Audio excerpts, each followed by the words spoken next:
अब ये है हमारा यहाँ पे नेक्स्ट लेक्चर बाउंड्री लेयर के ऊपर, ये नेक्स्ट चैप्टर हमारा बाउंड्री लेयर का।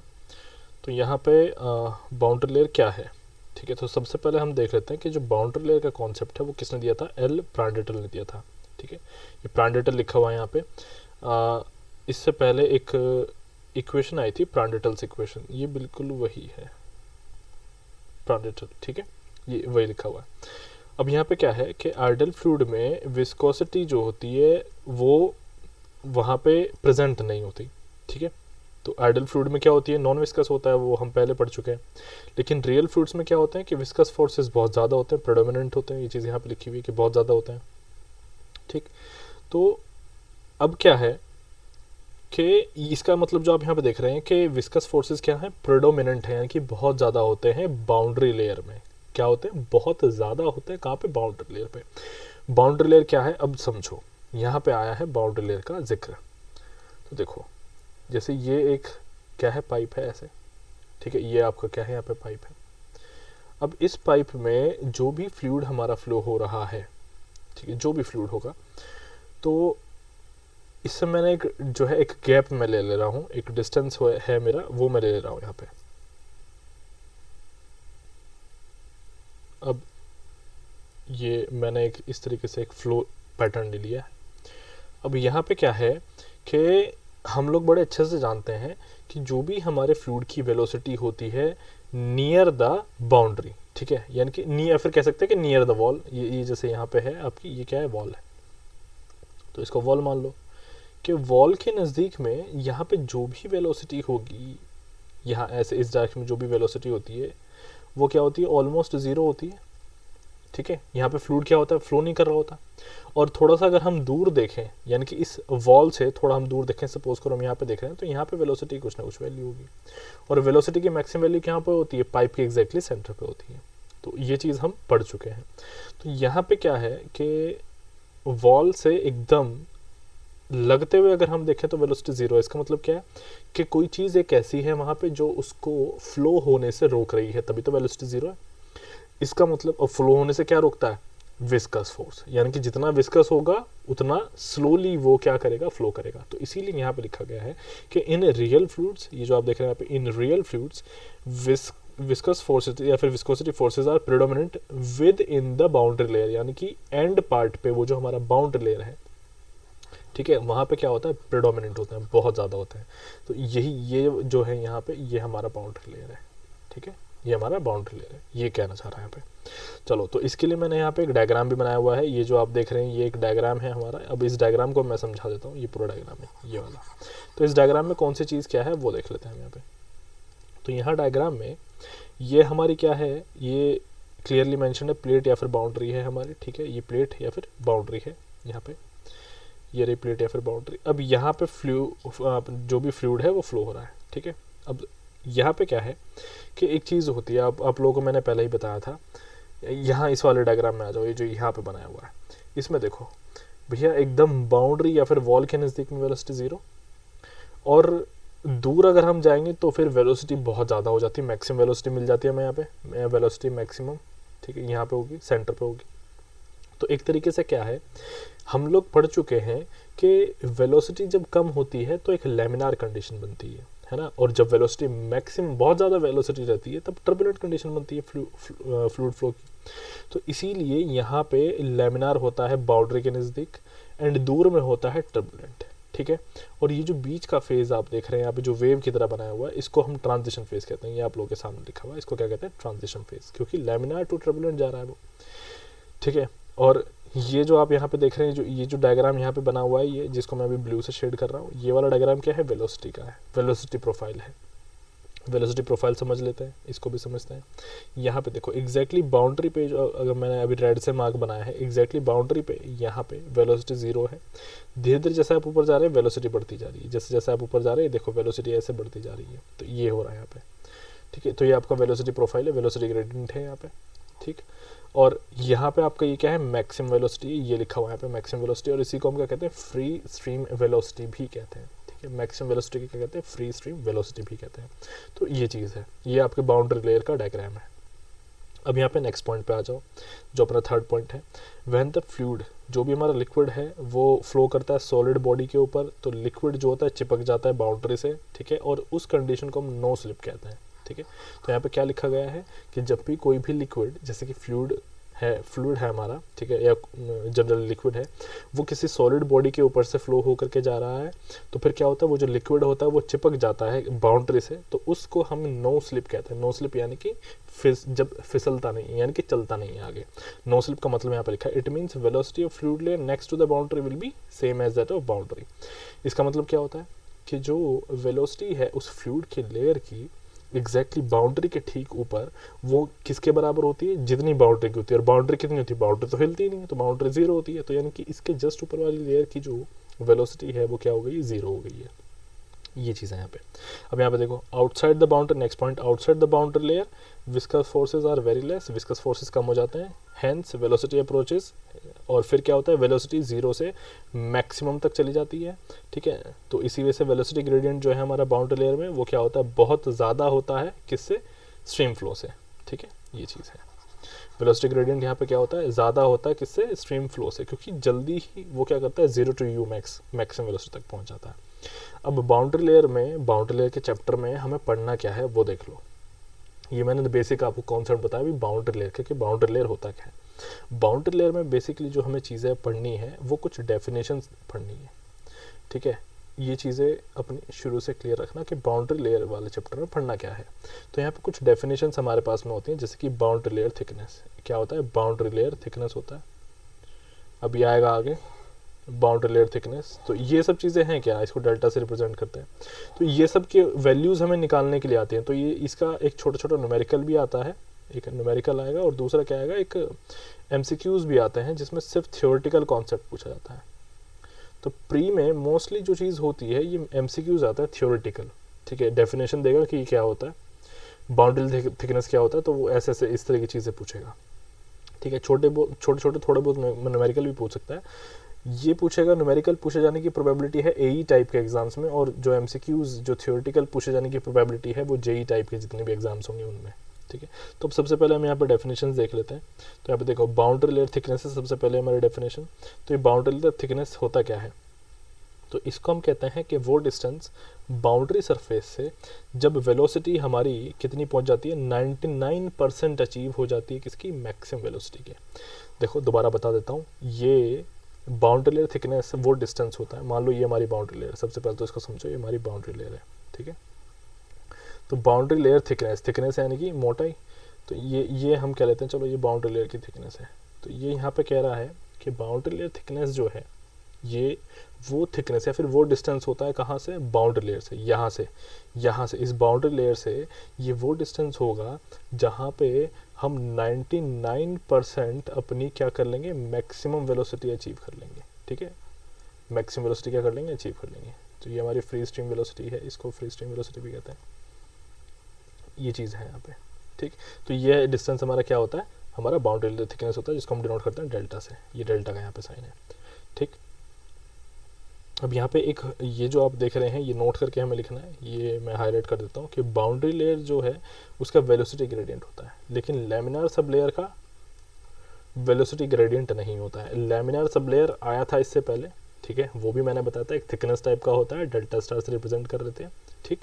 11.6 म्यू करके एक डेफिनेशन वहाँ पे पहले आई थी, वो आप लोग चेक कर लेना, ठीक है, इससे पिछले चैप्टर में पढ़ चुके हैं। तो ये इंपॉर्टेंट है काफ़ी एमसीक्यूज़ के पॉइंट ऑफ व्यू से। चलो अब नेक्स्ट देखते हैं डिस्प्लेसमेंट थिकनेस। अभी हमारा बाउंड्री लेयर थिकनेस हुआ है, अब डिस्प्लेसमेंट थिकनेस देखते हैं। तो डिस्प्लेसमेंट थिकनेस क्या है, ये वो डिस्टेंस है, ठीक है, defined as a distance through which the body surface shifted in order to compensate for the reduction in mass flow rate on account of boundary layer formation। देखो अब इसका मतलब क्या है, इसका मतलब यहाँ पे सबसे पहले तो मैं बाउंड्री लेयर बनाता हूँ, ये यहाँ पे मेरी क्या है, बाउंड्री लेयर है, ये मेरे यहाँ पे क्या है, बाउंड्री लेयर। देखो अब यहाँ पे क्या कह रहा है कि ये वो डिस्टेंस होता है, ठीक है, ये डिस्प्लेसमेंट थिकनेस वो डिस्टेंस होता है जो हमारी बॉडी, ठीक है, हमारी जो भी बॉडी है, ठीक है, वो क्या करती है, शिफ्ट कर जाती है। तो डिस्प्लेसमेंट थिकनेस क्या है, डिस्प्लेसमेंट थिकनेस वो डिस्टेंस है जो हमारी बॉडी शिफ्ट कर जाती है, यानी कि थोड़ा सा मूव कर जाती है। अब वो क्यों मूव करेगी? देखो वो मूव करती है कंपनसेट करने के लिए। किसको कंपनसेट करने के लिए? जो हमारा डिस्चार्ज है, जो डिस्चार्ज हमारा कम हो गया है बाउंड्री लेयर के बनने की वजह से, तो उस कम हुए डिस्चार्ज को कंपनसेट करने के लिए हमारा जो भी बॉडी होगा वो शिफ्ट कर जाएगा। तो वो जितना शिफ्ट करेगा उसको हम क्या कहते हैं? डिस्प्लेसमेंट थिकनेस कहते हैं।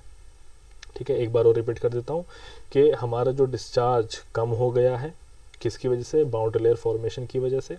तो उस डिस्चार्ज के कम होने की वजह से हम जो कंपनसेशन करेंगे, ठीक है, कंपनसेशन कैसे करेंगे? अब कंपनसेशन करेंगे, हमारी जो भी बॉडी होगी वो थोड़ी सी शिफ्ट कर जाएगी। ठीक, तो वो जो डिस्टेंस से वो शिफ्ट की है उसको हम डिस्प्लेसमेंट थिकनेस कहते हैं। ठीक है, ये चीज़ होती है। इसको निकालते कैसे हैं? इसको डेल्टा स्टार से रिप्रेजेंट करते हैं सबसे पहली बात। इसको कैलकुलेट किया जाता है, इंटीग्रेशन करते हैं 0 टू डेल्टा तक। ठीक, डेल्टा आपको डिस्टेंस जो है गिवन होगा 1 minus you upon you max. You आपका यहाँ पे वेलोसिटी है, यू मैक्स आपका मैक्सिमम वेलोसिटी है। डी वाई के रेस्पेक्ट में इंटीग्रेशन करना होता है, ये है। यू मैक्स आपका क्या है? यू इन्फिनिटी भी है, यानी कि फ्री स्ट्रीम वेलोसिटी जो भी ऊपर आया था जस्ट। ठीक, तो ये चीज़ है आपके सामने। तो इस तरीके से हम निकालते हैं। यू हमारा velocity with in the boundary layer, you max free stream velocity, ये सब गिवन है यहाँ पे। इस तरीके से ये निकाला जाता है। ठीक है, तो यहाँ पे देख लो u max minus u is known as velocity deficit. ये चीज़ भी आपको मैं पहले बता चुका हूँ। चलिए अब यहाँ पे आके देख लेते हैं हम। नेक्स्ट हमारा मोमेंटम थिकनेस। ये रहा मोमेंटम थिकनेस, इसको हम डिनोट करते हैं थीटा से। कैसे डिनोट करते हैं? थीटा से। अब एक चीज़ देखो, अभी हमारा ऊपर क्या कॉन्सेप्ट आया था? ये देखो डिस्प्लेसमेंट थिकनेस, अब आया है मोमेंटम थिकनेस। तो यहाँ पे क्या है कि सेम डेफिनेशन बनेगी मोमेंटम थिकनेस में भी। तो यहाँ पे क्या कंपनसेट करेंगे हम? यहाँ पे देख लो, यहाँ पे भी बाउंड्री लेयर फॉर्मेशन की वजह से हम मोमेंटम को कंपनसेट करेंगे, हमारा मोमेंटम कम हो जाता है यहाँ पे। तो देखो defined as a distance from the actual boundary surface, ये वो डिस्टेंस होता है, ठीक है, बाउंड्री सरफेस से, such that momentum flux corresponding to free stream velocity, ताकि जो हमारा मोमेंटम है किसकी वजह से? फ्री स्ट्रीम वेलोसिटी की वजह से, ठीक है, through this stream velocity theta is equals to loss in momentum due to boundary layer formation. तो यहाँ पे इसका क्या मतलब हुआ? इसका मतलब ये हुआ, देखो तो यहाँ पे भी उसी तरीके से है, डिस्टेंस जो शिफ्ट किया, ठीक है, एक डिस्टेंस शिफ्ट किया, किस वजह से? जो हमारा लॉस हुआ है मोमेंटम का बाउंड्री लेयर के फॉर्मेशन की वजह से, उसको क्या करना है? कंपनसेट करना है। तो वो जो डिस्टेंस से शिफ्ट करेगा वो हमारा क्या होगा? यहाँ पे मोमेंटम थिकनेस होगा। ठीक है, इसको कैसे निकालना है? अब देखो जैसा फॉर्मूला ऊपर था उसी तरीके का फॉर्मूला यहाँ पे सेम टू सेम है, बस यहाँ पे u अपॉन यू इन्फिनिटी, यानी कि यू इन्फिनिटी क्या है? यू मैक्सिमम, ये और एक्स्ट्रा मल्टीप्लाई कर देना है, बस और चीज़ है, ये एक चीज़ है यहाँ पे। नेक्स्ट है हमारे पास में यहाँ पे एनर्जी थिकनेस। अब ये एनर्जी थिकनेस क्या है? इसको हम डिनोट करते हैं डेल्टा ई से। किससे डिनोट करते हैं? डेल्टा ई से। ये भी उसी तरीके से कि defined as the distance from the actual boundary surface. यहाँ पे डेफिनेशन सबकी सेम है, जो शुरू से शुरू किया है डेफिनेशन वो लास्ट तक सेम रहेगा। Defined as the distance from actual boundary surface such that energy flux, जो हमारा एनर्जी फ्लक्स है मेन स्ट्रीम वेलोसिटी की वजह से, ठीक है, वो उसको क्या करना है? लॉस हो गया है बाउंड्री लेयर फॉर्मेशन की वजह से, क्या हो गया है? लॉस हो गया है। तो उसको हमें क्या करना है? कंपनसेट करना है। तो कंपनसेट करने के लिए जिस डिस्टेंस से हम मूव करेंगे वो हमारा क्या होगा? एनर्जी थिकनेस होगा। ठीक है, ये चीज़ है यहाँ पे। तो यहाँ पे क्या करना है? देखो बस यहाँ पे इस वाले पार्ट का स्क्वायर कर देना। ये देखो यहाँ पे स्क्वायर हमने किया हुआ है, ये रहा स्क्वायर। ठीक, तो ये जो हमारा डिस्प्लेसमेंट थिकनेस वाला फॉर्मूला आया था, तो यहाँ पे हम क्या कर देंगे? स्क्वायर कर देंगे और यहाँ पे यू अपॉन यू इन्फिनिटी से मल्टीप्लिकेशन कर देंगे, ये चीज़ रहेगा। ठीक है, इसको डेल्टा ई से हम डिनोट करेंगे, ये रहेगी, ये है डेल्टा ई यहाँ पे। ठीक है, चलो अब आगे देखो, अब बाउंड्री कंडीशंस आ जाती हैं कुछ। अब ये बाउंड्री कंडीशंस कैसी हैं इनको हमें समझना है। और ये बाउंड्री कंडीशंस आई क्यों? ये बाउंड्री कंडीशंस का यूज़ होगा न्यूमेरिकल्स में, ये न्यूमेरिकल में हम यूज़ करेंगे। अब मैं आप लोगों को बता दूं, बाउंड्री कंडीशंस चैप्टर ऑलमोस्ट ख़त्म हो चुका है, थोड़ी बहुत चीज़ें अभी आगे आएंगी वो और बता देता हूँ मैं।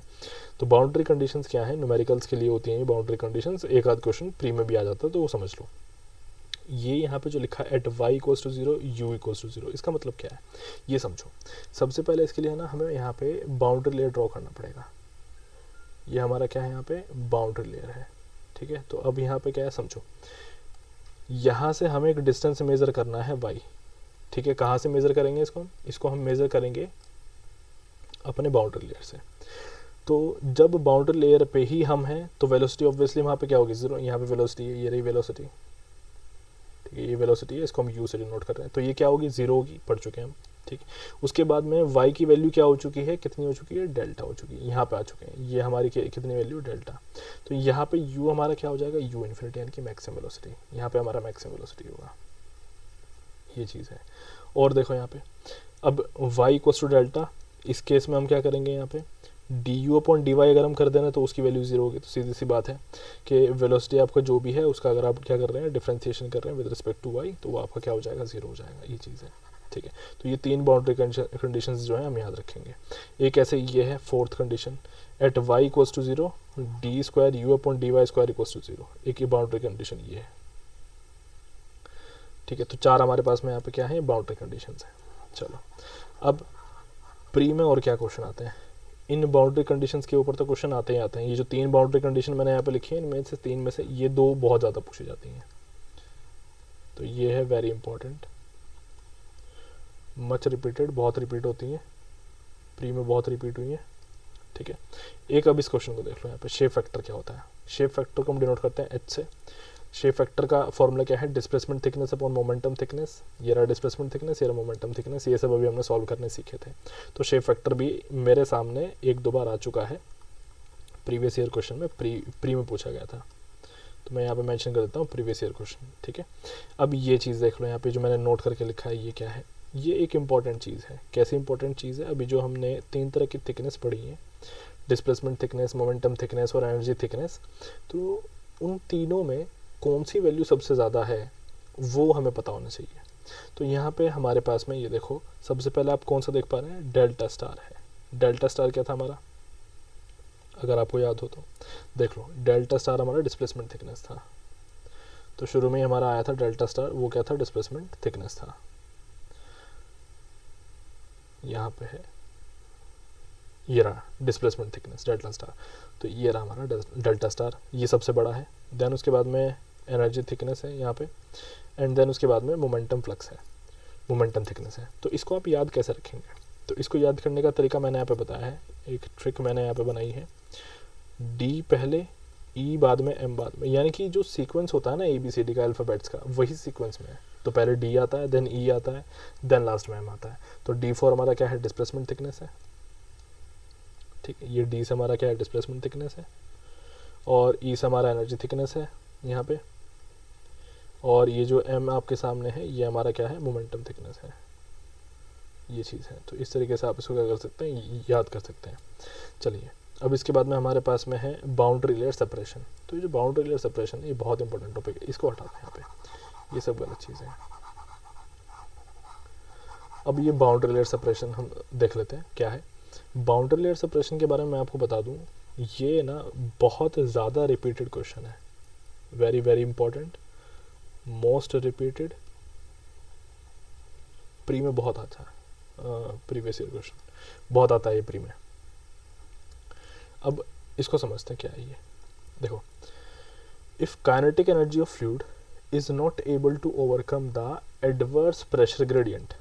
ठीक है, दोबारा देखो, if kinetic energy of fluid, अगर फ्लूइड की काइनेटिक एनर्जी, यानी कि जिस एक स्पीड से हमारा क्या चल रहा है, फ्लूइड चल रहा है, तो जब वो फ्लूइड चल रहा है तो उसकी काइनेटिक एनर्जी होगी, क्योंकि वो मोशन में है तो काइनेटिक एनर्जी होगी। तो अगर उसकी काइनेटिक एनर्जी क्या ना कर पाए, ओवरकम ना कर पाए, किसको ओवरकम ना कर पाए, एडवर्स प्रेशर ग्रेडियंट को, ठीक है, और शीयर को, ठीक, तो क्या हो जाएगा वहाँ पे, this results in boundary layer separation. ठीक, अब ये क्या होता है समझ लो ज़रा, कहने का क्या मतलब है यहाँ पे, वो कह रहा है कि अगर काइनेटिक एनर्जी फ्लूइड की ज़्यादा ना हो, किससे ज़्यादा ना हो, हमारे जो प्रेशर ग्रेडियंट है, जो हमारा नेगेटिव प्रेशर ग्रेडियंट बनेगा, उससे अगर ज़्यादा नहीं हुई, शीयर से अगर ज़्यादा नहीं हुई, ठीक है, तो बाउंड्री लेयर सेपरेट हो जाएगा। बाउंड्री लेयर सेपरेट होने का मतलब कि मान लो यहाँ पे हमारा बाउंड्री लेयर है ऐसे, ये रहा बाउंड्री लेयर, और हमारा जो फ्लूइड है वो यहाँ आ जाएगा, बीच में आ जाएगी एयर, यानी कि पानी जो है, जो भी आपका फ्लूइड होगा वो हमारे पाइप वगैरह से ऊपर चला जाएगा, बीच में एयर आ जाएगी। ये होता है बाउंड्री लेयर सेपरेशन, यानी कि बाउंड्री लेयर सेपरेट हो चुका है, इसको कहते हैं। तो यहाँ पे देखो आगे, the point on the body solid surface at which boundary layer is on the verge of separation from the surface is called point of separation। यानी कि वो पॉइंट, ठीक है, वो पॉइंट सरफेस पे जहाँ पे बाउंड्री लेयर बस ऑलमोस्ट क्या हो, सेपरेट ही होने वाला हो, उसको हम पॉइंट ऑफ सेपरेशन कहते हैं। जहाँ से सेपरेट होने ही वाला होगा उसको क्या कहेंगे, पॉइंट ऑफ सेपरेशन कहेंगे। तो इसको भी समझ लो। मान लो ये हमारा बाउंड्री लेयर, और इस बाउंड्री लेयर के ऊपर यहाँ से ऐसे ये यहाँ पे सेपरेट हो चुका है, ये एयर आ गई है, ऐसे समझ लो। तो ये जो पॉइंट होगा जहाँ पे एग्जैक्टली अटैच्ड है और बस इसके बाद से गैप आ जाएगा, तो इसको हम क्या कहेंगे, पॉइंट ऑफ सेपरेशन कहेंगे। ठीक है, इसी को हम कहेंगे क्या, पॉइंट ऑफ सेपरेशन। चलो, अब लोकेशन ऑफ सेपरेशन पॉइंट क्या होता है, लोकेशन को कैसे निकाला जाता है, उस सेपरेशन पॉइंट की लोकेशन को कैसे निकालना, ये बहुत इंपॉर्टेंट है।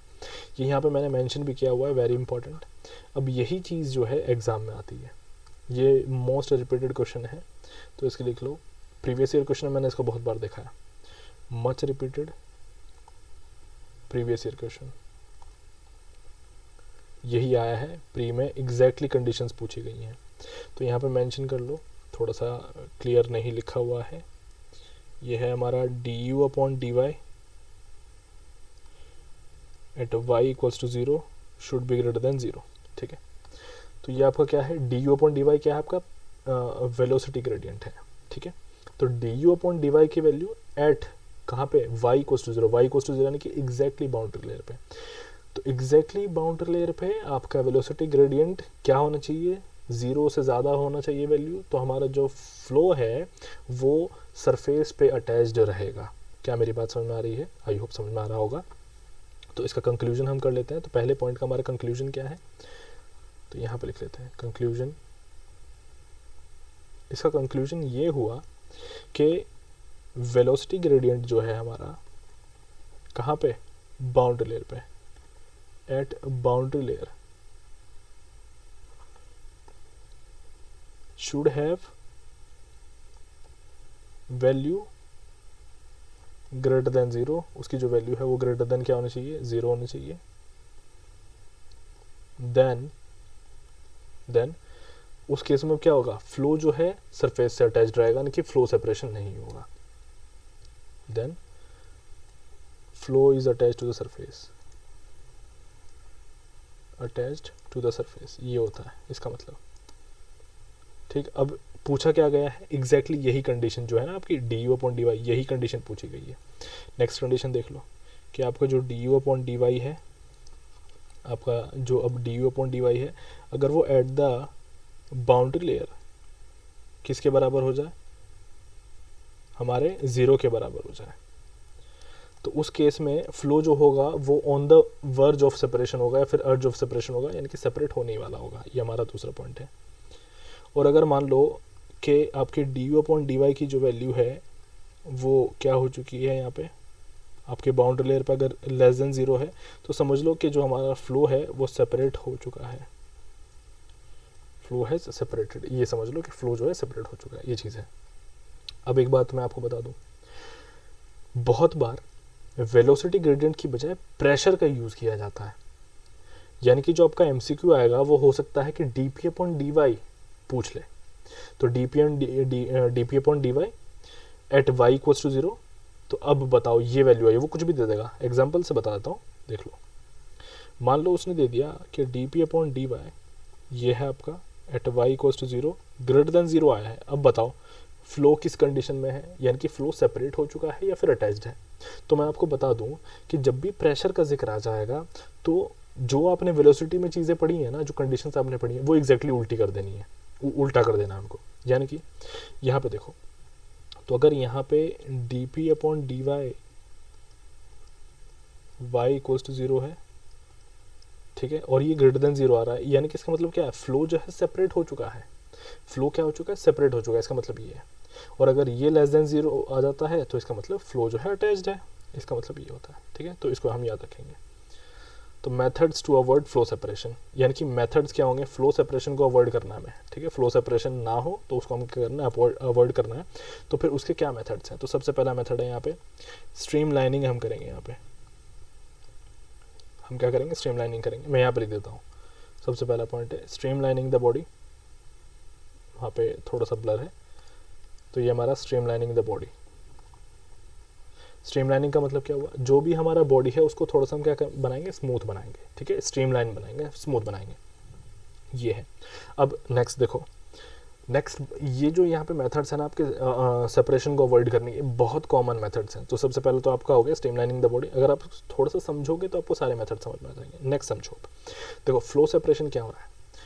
मेरा आप इस वाले हाथ को ऐसे समझो कि बाउंड्री है, और ये वाला जो मेरा हाथ है जिसमें मार्कर आप देख पा रहे हैं कि ये सेपरेट होगा, ये आपका फ्लूइड है, ये सेपरेट होगा ऐसे। तो एक बात समझो कि अगर फ्लूइड आपका दूर जा रहा है तो आप एक चीज़ कर सकते हो ना कि भैया जिस डायरेक्शन में फ्लूइड जा रहा है, जिस डायरेक्शन में भी आपका फ्लूइड जा रहा है उसी डायरेक्शन में आप अपनी बाउंड्री या फिर पाइप को भी ले जाओ, और जो भी आपका बाउंड्री सरफेस होगा, सॉलिड सरफेस होगा, उसी को ले जाओ। तो इनके अगर दोनों सेम डायरेक्शन में जा रहे हैं तो फिर कैसे हो जाएगा, सेपरेट नहीं होगा। तो दूसरा पॉइंट आपका यहाँ पे वही है, मूव द सॉलिड सरफेस या फिर बाउंड्री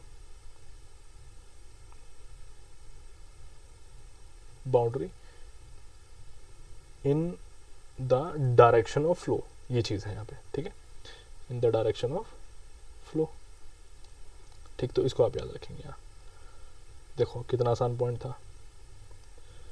अब यहाँ पे ऐसे नेक्स्ट देख लेते हैं। नेक्स्ट आपका क्या है, थर्ड है यहाँ पे suction of fluid, suction of fluid from boundary layer. अब इसका मतलब क्या हुआ, इसको भी समझा लेते हैं। इसमें क्या होता है कि जो भी है आपका एक तरीके से ऐसे समझो कि जो आपका बाउंड्री लेयर है, हम क्या कर रहे हैं, सक्शन कर रहे हैं, फ्लूइड को हम खींच रहे हैं, ठीक है। तो जब आप फ्लूइड को खींच रहे हो तो आपका सेपरेशन रुक जाएगा, ये है यहाँ पे इसका मतलब। फिर नेक्स्ट है यहाँ पे fourth point, providing extra energy from the blower. ये हम क्या करेंगे, एक्स्ट्रा एनर्जी प्रोवाइड कर देंगे, किसको प्रोवाइड कर देंगे, जो भी आपका फ्लूइड फ्लो हो रहा है उसको, providing extra energy from the blower. एक ये है कि हम क्या करेंगे, एक्स्ट्रा एनर्जी प्रोवाइड कर देंगे ब्लोअर से, ठीक है, ये चीज़ है यहाँ पे। It is caused by adverse pressure gradient. ये कैसे होता है, एडवर्स प्रेशर ग्रेडियंट से होता है। तो जैसे कि मैंने आपको बताया था कि जो भी आपकी कंडीशंस होंगी इन टर्म्स ऑफ प्रेशर, एकदम उसको उल्टा कर देना है। तो यहाँ पे देख लो, आप देख पा रहे होंगे D U upon D Y greater than 0 है, यहाँ पे अटैच्ड है, जस्ट अ सेकेंड,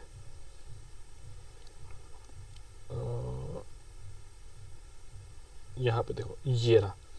तो D U upon D Y less than 0, यहाँ पे क्या है हमारा पॉइंट ऑफ सेपरेशन है, ये आपका क्या है, वेलोसिटी ग्रेडियंट है। यहाँ पे आपका प्रेशर वाला टर्म्स है, ये देखो ये आपका प्रेशर वाला टर्म है, ये प्रेशर वाला टर्म है, एग्जैक्टली अपोजिट हो गया। यहाँ पे जो हमने पढ़ा था एग्जैक्टली अपोजिट होता है, ठीक है। तो पॉइंट ऑफ सेपरेशन वेलोसिटी के टर्म्स में अगर आप देखेंगे तो फिर लेस देन 0 होना चाहिए, और अगर आप प्रेशर के टर्म्स में देख रहे हैं तो फिर वो ग्रेटर देन 0 होना चाहिए, ये चीज़ है यहाँ पे, ठीक है। चलो, तो अब यहाँ तक हमारा था क्या, बाउंड्री लेयर। यहाँ पे हमारा बाउंड्री लेयर खत्म हो जाता है। अच्छा, मैं यहाँ पे कुछ आपको बाउंड्री लेयर के लिए कुछ वैल्यूज़ बताना चाहूँगा, वो हमारे रेनॉल्ड्स नंबर की वैल्यूज़ हैं। बाउंड्री लेयर में भी देख लो, ये नोट कर लो, रेनॉल्ड्स नंबर। तो यहाँ पे ट्रांजिशन फेज हो जाता है हमारा 5 × 10⁵ पे, ये हमारा ट्रांजिशन फेज होता है। एक ट्रांजिशन फेज था, आप लोगों को याद होगा, सब जगह हमने पढ़ा है, ट्रांजिशन फेज इतने पे हो जाता है। एक हमारा होता है कि अगर हमारे आर ई की वैल्यू इससे कम होगी, यानी कि 5 × 10⁵ से कम होगी, तो वो हमारा लेमिनार कंडीशन हो जाएगा, बाउंड्री लेयर में होगा वो। एंड अगर आर ई का वैल्यू हमारा ग्रेटर देन 5 × 10⁵ होगा, तो वो हमारा क्या हो जाएगा, यहाँ पर टर्बुलेंट हो जाएगा, ये हमारा टर्बुलेंट है, ठीक है। तो इसको हम याद कर लेंगे, ये हमारी रेनॉल्ड्स नंबर की वैल्यू है फॉर बाउंड्री लेयर, इसको मेंशन कर लेना, ठीक है। तो यहाँ पे हमारा बाउंड्री लेयर वाला जो चैप्टर है वो ख़त्म हो गया है। इसके अब मैं कुछ न्यूमेरिकल्स जो है आपको ज़रूर करवाऊँगा नेक्स्ट लेक्चर में।